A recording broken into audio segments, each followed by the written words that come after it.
Ramesh Dwivedi. So I will be more focused on the real concept of electrosurgery rather than the procedure aspect.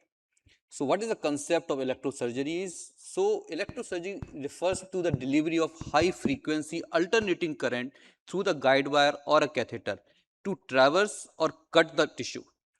We can use the monoplane or the bipolar mode, but the monopolar being used mostly. And it is not an electrocautery. There is two difference between the electrocautery and the electrosurgery, where the electrocautery is basically it leads to the heat and coagulates the tissue. But electrosurgery we usually have a true cut mechanism. So there are two different mechanisms. One is tissue traversal and one is tissue laceration and excision. So with coaxial microcatheter, when we along with the coaxial microcatheter, the guide wire tip charge the concentration, that is a tissue traversal. So basically we have to go from, we have to pierce the tissue and we have to go from one side to other side, that is a tissue traversal. Then what is tissue laceration? We have already crossed from one side to other side by the tissue traversal, and then now we are lacerating that tissue from in the side by side. That is a tissue laceration or the excision. So these are the two different concepts which is usually applied in the electrosurgery. So there are two different mode we usually have, a cut mode and the coagulation mode. So we usually need to have a yellow one, that is a cut mode, that is a true cut mode. So what is the concept? So what happens when the temperature is somewhere around 49 degrees centigrade, the tissue coagulates. If it's somewhere around 70, the cell desiccates, and if it's 100 degrees centigrade, the cell ruptures from the vaporization of the intracellular water. And this is what we need. We want the vaporization of the intracellular water so that the tissue, the cell ruptures. The goal is vaporization and not the thermal coagulation. And so basically what we have to do is we have to give a concentrated energy at a single point of focus so that the tissue can be traversed by the wire.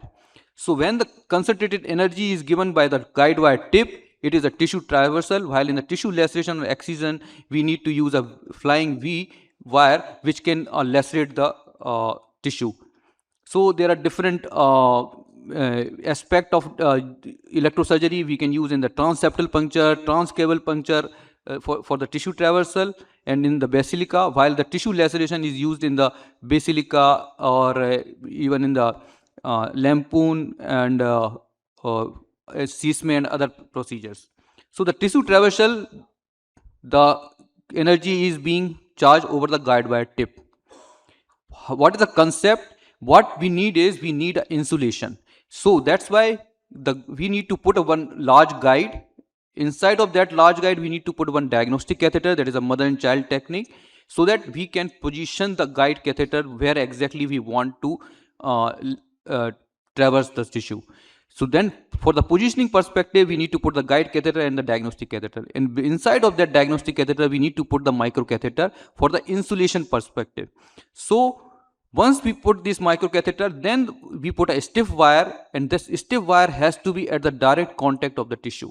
And so this microcatheter is basically giving a more insulation. So what exactly is happening, that if we keep the insulation from up to the wire tip, so all the energy is going to traverse at the single point of focus, so that we can get a maximum energy at a single point, so that we can traverse the tissue. So if there is a bad insulation, current leaks into the blood and there will be no traversal. But if there is a good insulation, the current concentrated at the wire tip and there will be easy traversal. Then how to increase that concentrated energy at single point? So what happens when the energy comes in the contact of blood or the saline, the energy dissipates in different direction. So what is the concept is, when we are doing it, do a dextrose 5% saline infusion. So what will happen, all the energy will be transmitted directly over the place where we want to. So you can see in this diagram, then when the tissue is not, the wire is not in the direct contact with the tissue, and if it in between there is a blood, the energy is being dissipated. While when it's coming directly with the contact of the tissue, as well as there is a dextrose infusion, then the energy will be directly transmitted to the point of focus. So this is what the usual assembly for the tissue traversal. What we need to do is, The distal end of the wire, we need to denude it, we need to remove that coating, and then we have to connect it with the alligator forceps, and then with the electrocautery with a true cut mechanism. Then this is a guide catheter, usually a larger guide catheter. Usually for the left side we use a 8 French or a 7 French, AL1, AL2, AL3 depending on the sinus size. Then inside of this we usually keep a diagnostic catheter, usually a 5 French multi-purpose or a GI diagnostic catheter. And inside this we usually keep a one piggyback or any of micro catheter like a fine cross, which uses as an insulation mechanism. And inside of this we usually keep a estato extra support wire, usually a 300 centimeter wire. So this is all the concept for the tissue traversal. So this is what we have to do is, so this is the AL guide. Inside of this there is a diagnostic catheter, and inside of this there is a micro catheter, and then a point of focus is being identified, and then energy is transmitted, and then the tissue is being traversed. Then what about the tissue laceration and excision? It is a flying V, which the inner curve of the flying V basically is being charged, and that leads to the tissue traversal. So how to make a flying V? What we need to do is, we need to at the middle of the wire, we need to focally denude the guide wire with the scalpel, and then kink the mid shaft using the back of the scalpel, and that will make a flying V. So what is the concept is, now how to charge the density at the flying V with the highest concentration energy. So what we need to do is, we need to do three things. First is inner surface denudation, which is I have already explained that we need to denude the inner surface. Second thing, insulating catheter like a guide catheter, diagnostic catheter, and the micro catheter, and then a dextrose flush. All these three will lead to the highest charge density and tissue laceration. So this is the concept. This is the usually these all catheters and wires and everything is required for the tissue laceration. So you can see there is a 8 French traversal sheath, and inside of this there is a micro catheter, and inside of this there is a extrato wire. On the other side there is a guide catheter along with a snare and the 5% dextrosaline on both the guide catheter. So this is a usual concept. That's how we have to do it. So why electrosurgery is required? It is required to prevent coronary obstruction in the TAVR, to prevent. Sorry, sir.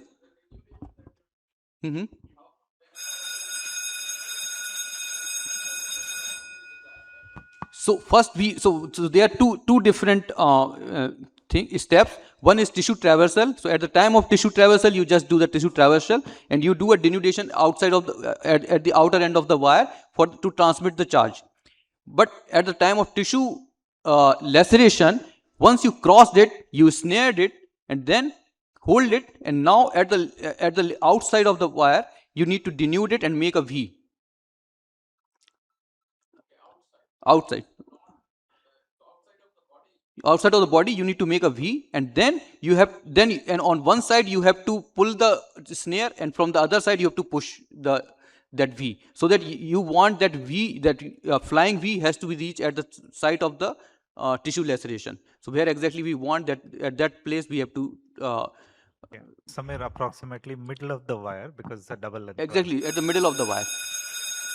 So to prevent coronary obstruction in the TAVR, to prevent the LV obstruction in TMBR, to gain the access in the transcaval TAVR, in the transseptal puncture. So the electrosurgery in transcatheter electrosurgery in is expanding indications. And so basically in TAVR perspective, it is usually applied when there is a high predicted risk of coronary obstruction on the CT planning. There are two different mechanisms. One is basilica, one is unicorn. It's been already shown that it's an electrified guide wire is used to traverse and then lacerate the aortic wall leaflet. So what exactly is being done is, we need to keep one snare inside the LVOT, and usually the snare size is decided by the LVOT size. If LVOT is somewhere around 18, keep the snare of 20. If LVOT is somewhere around 20, 23, keep the snare of somewhere around 25. So this is how we have to decide the size of the snare. Then we have to traverse the tissue, suppose it's the left-sided basilica, traverse the tissue, then we snare it, and then we need to make a flying V. So at this point of time, outside of the body, at the middle of the wire, we need to denude the wire, make a kink, make a V, and then on one side we need to pull this whole system with the snare, and the opposite side we need to push, so that the flying V which was made outside will come at this level, and then we have to make it a cut.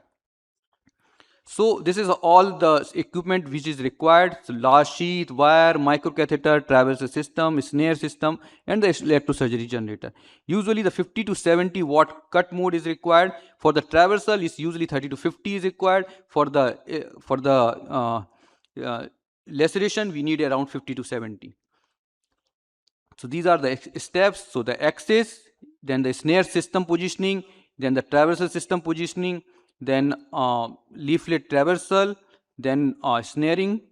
Then what we need to do is we have to make a V-shape formation, and then delivery of the energy, and then a leaflet laceration, and then we need to proceed with the TAVR, and then the post-TAVR assessment is required. So overall the steps are: first, apply a dispersive ground pad, then prepare the traversal system including guide catheter, microcatheter, and the stiff wire. Then connect the wire with the alligator and the generator. Then keep it in the setting of cut mode. The procedure relies on the cutting rather than the coagulation strategy. Then go for a leaflet traversal. Then create the flying V. Then leaflet laceration and the cut mode 50 to 70 watt with flush with dextrose 5% solution, and then proceed with the TAVR. So one more important point is, we need to, when we are doing it, we need to identify the two pre-planned orthogonal CT view, because we need to cut it in the middle of the leaflet. So we have to identify that. So it's the frontal view which will give us an idea that our catheter is in the middle, and it's the side view which gives us an idea that we are on the left side of the cusp leaflet. So then the trajectory is also important. So suppose your catheter is directing like this, there is a possibility that wire may traverse and it may go into the left atrium. So you have to make sure that your trajectory should be directed on this side towards the LVOT rather than not going towards the septum. So the common reason basilica fails: wire not touching the leaflet, catheter too far from the leaflet base, heavily calcification, saline instead of dextrose 5%, and poor grounding pad contact. So there are different, these are the different example. This is a left basilica. This is in a patient with a prior TAVR valve, and this is an example of the valve in valve, and this is another example is of native valve. So what we are doing is, we are tissue traversal, then making a flying V, and then traversing, and then laceration, and then followed by valve deployment. So complications: perforation, embolization of tissue fragments, stroke risk is very high, coronary injury, conduction disturbances, and cardiac tamponades. Ideally, these patients has to be, these procedures has to be performed with a prevention, with a carotid protection. Unfortunately, Sentinel device is no more in India, so we have to do it with a normal filter which we use for the carotid intervention. Then another is the unicorn, or the modified unicorn. So basically the difference in unicorn and the basilica is, in unicorn, what we do is, after the tissue traversal, what we do is we lacerate the leaflet by the balloon. So we do a sequential balloon dilatation. So we took the axis, traverse the system, we go from the ascending aorta to from the LV, then we leaflet traverse, coronary balloon dilatation, and then we switch to O35 wire and leads to larger balloon dilatation, and then we deploy the valve inside of that leaflet traverse. So this is the example of the unicorn TAVR, which is what we are doing it. So we have tissue traversal, then the sequential balloon dilatation on one leaflet, and then the valve is being deployed on the same valve. So then the concept is also applicable for the transcaval TAVR. The electrosurgical is sometimes required when there is other peripheral vessels are not amenable. So the take-home message: electrosurgery has transformed the management of challenging TAVR anatomies. Applications of electrosurgery in structural heart intervention is expanding. Success depends on careful pre-procedure planning. The contemporary leaflet modification strategy like Basilica, Unicorn, Lamcon provide effective options to prevent coronary obstruction, but it's not absolute, because even if we do a good Basilica, we might need to do a coronary protection with a stent as a bailout strategy, because sometimes we never know how the Basilica has cut. There might be possibility that even after the Basilica there might be a coronary obstruction. So the electrosurgery should be viewed as a precision adjunct but not as a substitute. Thank you. Yeah. So thank you, Dr. Prashant. That was quite elaborative and quite an extensive one. So in view of shortage of time, we'll take some couple of questions. If not, I'll make one comment and then I'll make. So whenever we plan for any of this electrosurgical or coronary protection strategies, it is always the CT which is going to play a major role. We need to know which leaflet we are going to modify and whether splitting that leaflet in between is going to protect our coronary. That means to say that there should be a coronary centricity. The coronary is eccentric. Even if you split the leaflet in between, it may not be helpful. Similarly, if the valve posts are against the coronary, then obviously Basilica may not help us. So then usually you should pursue the other ones. And then planning your angles, depth, and other things are very, very important. Planning trajectory is very, very important. If not, wire can enter other chambers. For a left, it can enter left atrium, and that is still okay. When you are doing a right, most commonly either it is going to hit an interventricular septum and trigger a VT, or it will go into RVOT, which if you don't realize and pass a balloon or other device, microcatheter, so it can cause a small RSOV also. So these should be kept in mind. I think with this we'll stop in view of time and probably we'll discuss it further again. Thank you all. Thank you.